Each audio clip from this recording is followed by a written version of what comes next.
நல்ல சத்தான காலையில பிரேக்ஃபாஸ்ட்டுக்கும் அதே மாதிரி டின்னருக்கும் அருமையான தோசை ரெடி ஆயிடுச்சு. இது பாத்தீங்க அப்படின்னா நிறைய அயன் சத்து இருக்கு, அதே மாதிரி புரதச்சத்து நிறைய இருக்கு, நார் சத்து நிறைய இருக்கு. இது பாத்தீங்க அப்படின்னா எல்லாருமே சாப்பிடலாம், பெரியவங்கல இருந்து குழந்தைங்க வரைக்கும் எல்லாரும் சாப்பிடலாம். நல்ல ஹெல்த்தியான ரெசிபி, டயட் பண்றவங்க ரொம்ப அருமையா சாப்பிடலாம். இந்த வெயிட் லாஸ் தோசை தான் இன்னைக்கு நம்ம பார்க்க போறோம். Welcome to Ammuma's kitchen. வாங்க வீடியோக்குள்ள போய் எப்படி செய்யறதுன்னு பார்க்கலாம். இப்போ ராகி தோசை செய்யறதுக்காக ராகியை நம்ம முதல்ல ஊற வச்சுக்கணும். ஒரு கப் அளவுக்கு முழு ராகி எடுத்திருக்கேன், அதை சேர்த்துக்கலாம்.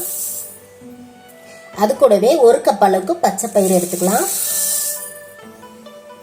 அடுத்தது பார்லி அரிசி ஒரு 1/4 கப் அளவுக்கு எடுத்துக்கலாம். கூடவே 1 டீஸ்பூனுக்கு இதில் வெந்தயம் சேர்த்துக்கலாம். இப்போ இது எல்லாத்தையும் ஒரு 3-4 முறை நல்லா கழுவி எடுத்துக்கலாம். ராகில எல்லாம் பார்த்தீங்க அப்படின்னா நிறைய அழுக்கு இருக்கும், சின்ன சின்ன தூசு நிறைய இருக்கும். நல்லா அழுக்கு போக ஒரு 3-4 முறை நல்லா கழுவி எடுத்துக்கலாம். இப்போ நல்லா கழுவி எடுத்தாச்சு, இது ஊற வச்சுக்கலாம்.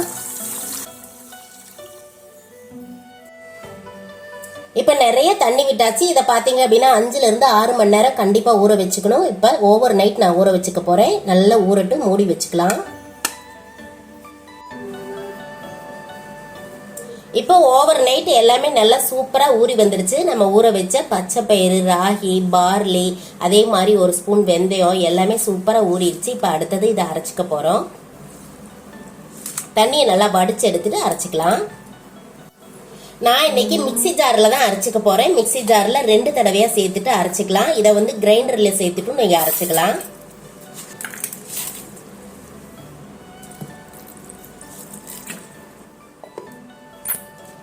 இப்ப நல்லா தோசை மாவு பக்குவத்துக்கு அரைச்சி எடுத்துக்கலாம்.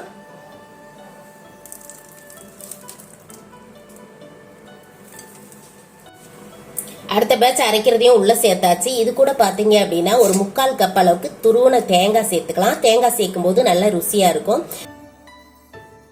அது கூடவே பாத்தீங்க அப்படின்னா 1/2 இன்ச்சுக்கு இஞ்சியே உள்ள சேர்த்துக்கலாம். இந்த மாதிரி பருப்பு சேர்க்கும் போது இஞ்சி சேர்த்தோம் அப்படின்னா வாயு பிடிக்காது. கூடவே காரத்துக்காக 2 பச்சை மிளகாய், இதுக்கு பதிலாக நீங்க காஞ்ச மிளகாய் கூட சேர்த்துக்கலாம். ஒரு 1/2 டீஸ்பூனுக்கு சீரகம் சேர்த்துக்கலாம்.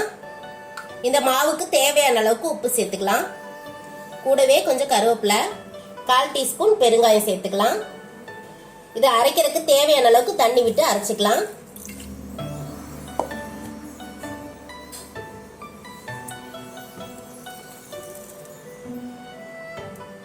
இப்ப கொஞ்சமா ஜார் கழுவி தண்ணி சேர்த்துக்கலாம்.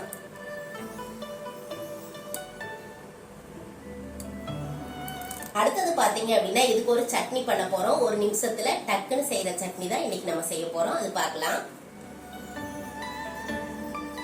சட்னிக்கு பாத்தீங்க அப்படின்னா ஒரு 4 மீடியம் சைஸ் தக்காளியை நல்லா இந்த கோம்பை கட் பண்ணிட்டு எடுத்து வச்சிருக்கேன். வதக்கவெல்லாம் இல்ல, பச்சையா தான் நம்ம அரைச்சுக்க போறோம். அதை உள்ள சேர்த்துக்கலாம். கூடவே ஒரு 5 பல் பூண்டு சேர்த்துக்கலாம். காரத்துக்கு ஒரு 1/2 டீஸ்பூனுக்கு தனி மிளகாத்தூள் சேர்த்துக்கிறேன். நீங்க இதுக்கு பதிலாக காஞ்ச மிளகாய் கூட சேர்த்துக்கலாம்.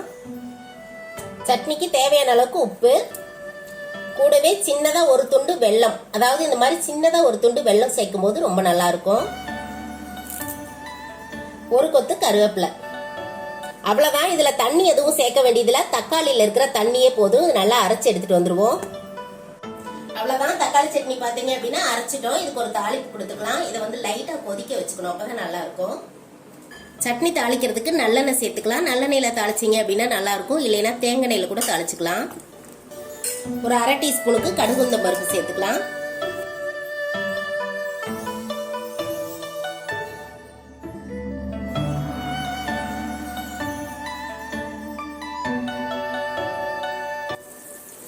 இப்ப பாத்தீங்க அப்படின்னா நல்லா திக்காயிருச்சு, எண்ணெயும் தெளிஞ்சு வர ஆரம்பிச்சிருச்சு பாருங்க. இந்த அளவுக்கு திக்னஸ் இருந்துச்சு அப்படின்னா சட்னி நல்லா இருக்கும் தோசைக்கெல்லாம்.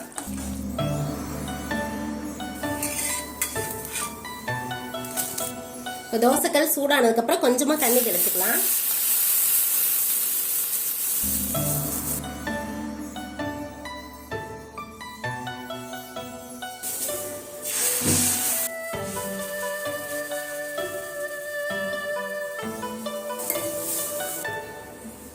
இப்ப தோசைக்கு நல்லெண்ணெயோ நெய்யோ ஊத்திக்கலாம். இந்த மாதிரி நெய் ஊத்தினா குழந்தைங்களுக்கெல்லாம் கொடுக்கலாம், ரொம்ப ஹெல்த்தியும் கூட. அதனால நான் இன்னைக்கு நெய் ஊத்திக்க போறேன். மூடி வச்சு இந்த தோசையை ஊத்திக்கலாம். மூடி வைக்காம ஊத்தணும் அப்படின்னா நல்லா மொறு மொறுன்னு வரும். ஒரு சைடு நல்லா மொறு மொறுன்னு வெந்ததுக்கு அப்புறம் திருப்பி போட்டுக்கலாம்.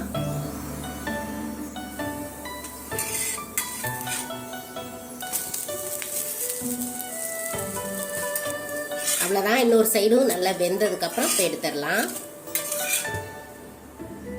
நல்ல மொறு மொறுன்னு பச்சை பயிறு ராகியும் கலந்த தோசை சூப்பரா ரெடி ஆயிடுச்சு.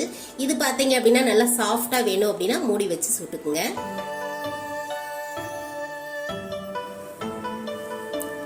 தோசை பாத்தீங்க அப்படின்னா நல்ல மொறு மொறுன்னு வந்திருக்கு.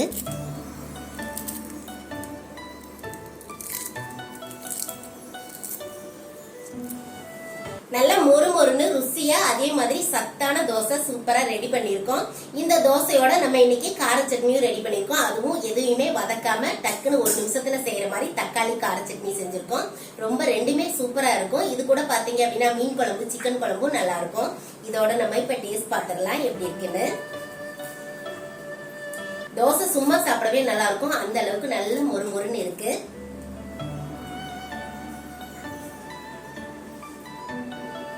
தோசைக்கும் தக்காளி சட்னிக்கும் ரொம்ப சூப்பரா இருக்கு.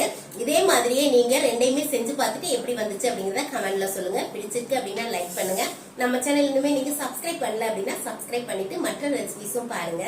தொடர்ந்து அம்முமாஸ் கிச்சன் பார்த்துக்கிட்டே இருங்க. ஆரோக்கியமான ரெசிபியை செஞ்சுக்கிட்டே இருங்க.